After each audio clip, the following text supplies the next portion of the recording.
All right, guys, welcome back to our unique devotion for the day, for the next couple of days. The last video we did was 1 Corinthians chapter 10, verses 1 through 5. And that was, the question there was, what is your rock?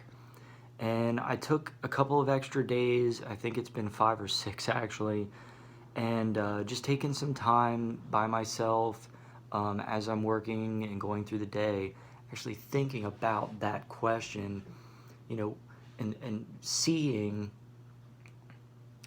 as I go through my life, in actuality, where is my rock? What is my rock? When struggles are happening at work, or even good things are happening at work, struggles at home, or good things happening at home, just meeting those challenges, good or bad. Challenges aren't necessarily bad, and thinking about, is God in that moment? Is He my rock at that time? So that was then. It took me a couple extra days. I really wanted to feel that out. So now today, I feel like I still want to keep that thought in my mind. That's not necessarily a question that now I'm done with. Put it aside. I think it's time to move on in the scripture and add to this. So I'm going to read the scripture, 1 Corinthians chapter 10, verses 6 through 11. And here's a question at the beginning that I've been throwing out just about every video. And where are you going in life? Where are you really going in life? This is a deep question. I think that encompasses a lot of things, and anyone can think about that question from their own perspective and get something out of that. So where are you going in life? Think about that while I read the scripture, and then we'll move on.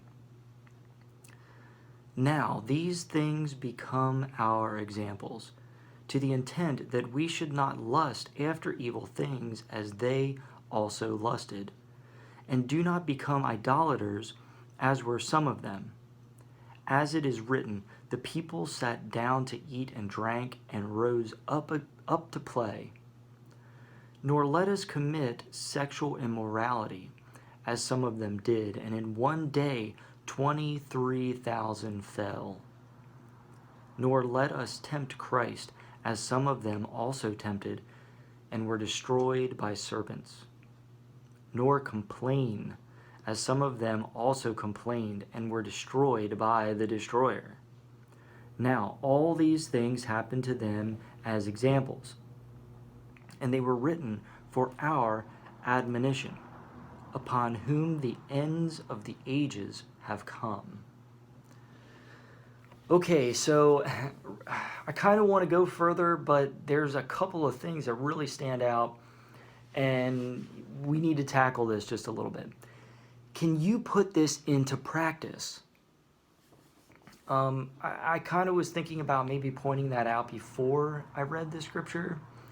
But thinking about, where are you going in life? How does your life manifest? How does your life move forward? How is your life, how do you picture your life? As you're thinking of that, then thinking about this scripture, as you're moving through life, can you put these things into that life space, into those challenges as life is moving forward? He talks about, let's look back over this. He talks about idolaters and what they did. They ate, they drank, and then they went to play. It was all about what they could get, what they could do. It was all about them. Sexual immorality, he talked about that. There's a huge facet of sexual immorality. Everything from completely cheating on your husband or wife and committing adultery, all the way down to Jesus even says that even thinking about just the thought and having the picture in your mind of something inappropriate is a sin. That's where it starts. So there's a whole gamut that everyone on this planet, except for Jesus, can put themselves somewhere in that place I'm gonna leave that go. Complaining is another one here. Complaining. Everyone does this one. Like this is a thing that, you know, if the sexual immorality thing makes you feel uncomfortable because you don't want to think about it, or you don't, you know, more so you don't want to talk about it to others because of you feel like your thoughts and feelings towards certain things are wrong or inappropriate, or they make you feel uncomfortable to discuss those very precious things to you with others. Complaining, we complain to everyone. It doesn't matter what you're thinking, how you're thinking, who you're talking to.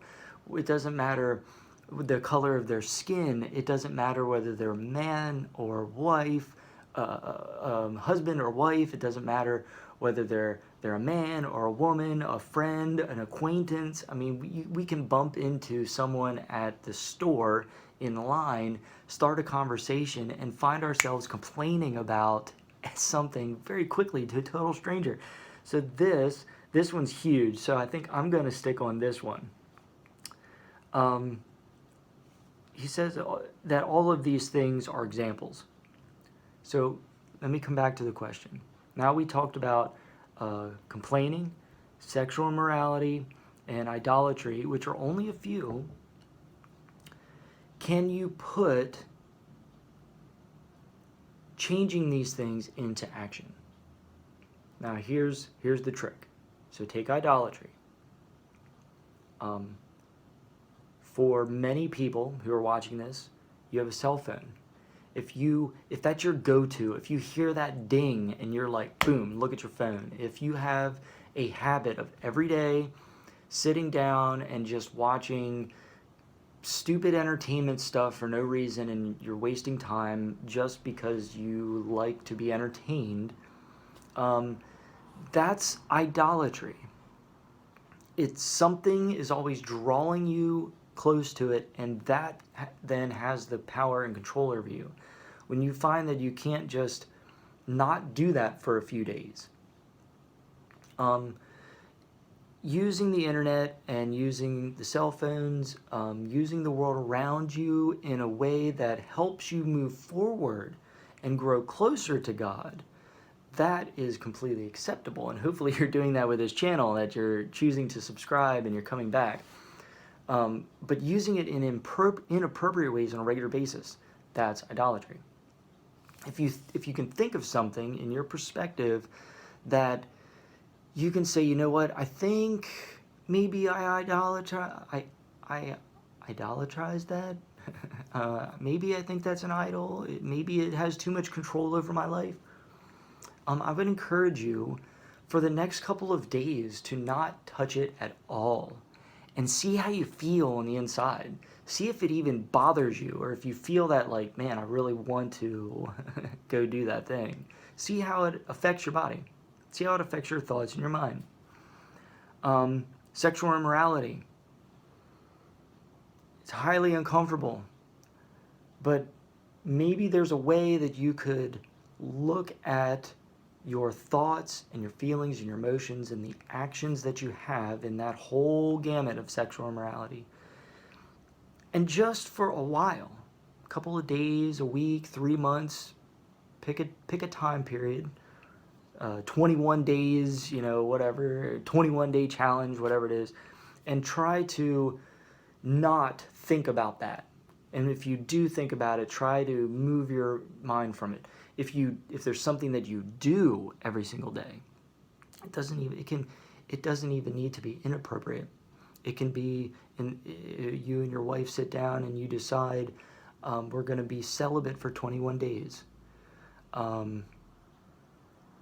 It's not that there's something wrong. It's putting it in its place and finding a way to make sure that it's not controlling you. So there's many ways that you could do that with sexual immorality. Video's getting a little long, but these are important. These are super important. Complaining.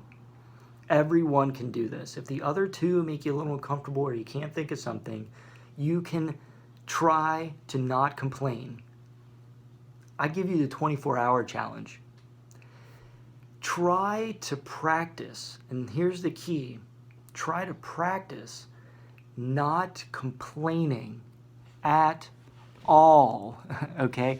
Not at all. It is hard because people are going to complain around you, and right away you kind of want to hop in. Even though you might not hop in, you might be thinking of something that you can complain about. You might not be complaining out loud, but as they're complaining, you might just agree with their complaint. You just stepped into that. This is hard. This is a super hard challenge, but I give you a 24-hour challenge. At any point in time you watch this video, try to not complain. Now, here's why. It's not about learning to not ever complain again. It's about understanding how you feel and how much more open and easier it is to connect with God in His space by not complaining. And understanding that when you do complain, how much it draws from you, how much it closes down your mind till you almost forget what you were doing 5 minutes before, because complaining just draws so much energy from you mentally and physically. You don't really understand. But as you go through it, if you can get through 24 hours, a full 24 hours, even half a day, but try 24 hours, see how you really feel at the end of the day. See how those moments where you could have complained but you didn't, how that affected your life. You can do the same thing with excuses. I've done this before. For 3 weeks, I challenged myself that no matter what the excuse was, no matter what was happening, even if it wasn't my fault, I still acted as though there was no excuse for what had happened. That's challenging. Even if the front door fell off the hinges, you want to say, well, it's because it wasn't maintained, or it was because of this, or it was because of that. That's why I cut that out. Not because it wasn't right or wrong. Maybe the hinge was loose and maybe it did fall down, but it's an excuse. And trying to understand that feeling and how excuses can overtake your life and stop you from moving forward in other things, because you create that habit of just going for the excuse. Seeing how that feels in your life.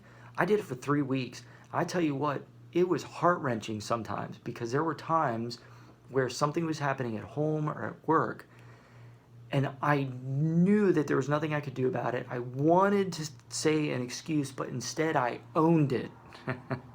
Went with it. Completely changed my aspect of life. Do I still make excuses from time to time now? Yes. But I can tell you what, they're few, far, and in between. And the times that I choose to own whatever's happening, things get fixed, things change, and things move forward much quicker. But you have to experience that. You have to practice it. So, can you put this into practice? This is huge. If you're new to this channel and you've made it this far in this video, putting scripture into practice can be life-changing.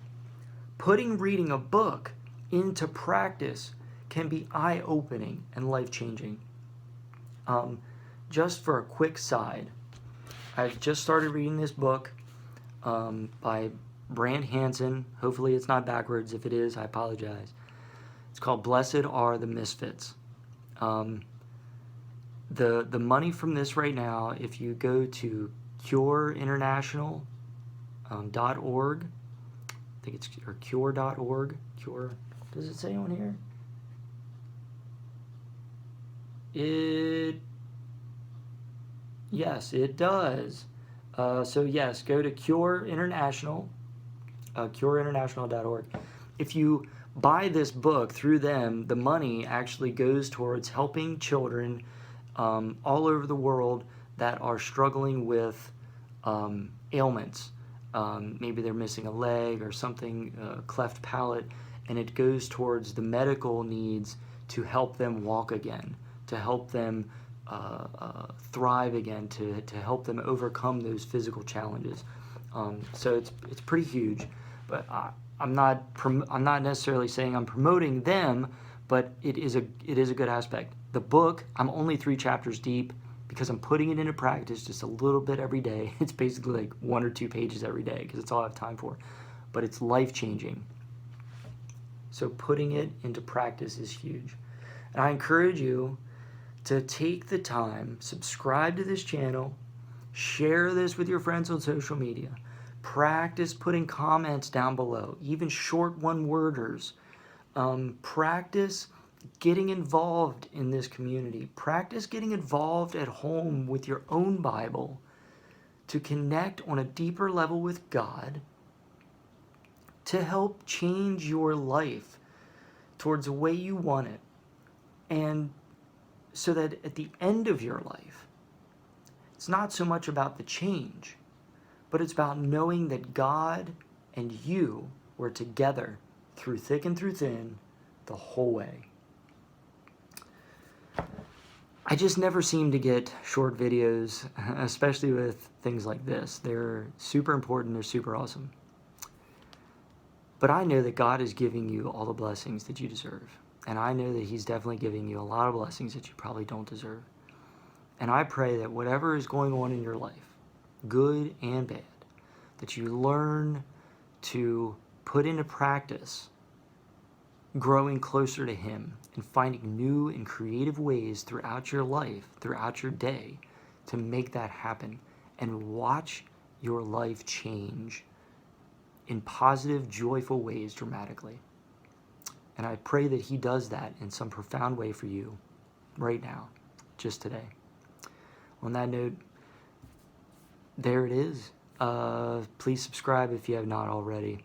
And again, please share this on all your social media so we can continue to grow this community and hopefully build and get stronger and help each other out through different perspectives. Till next time, peace out.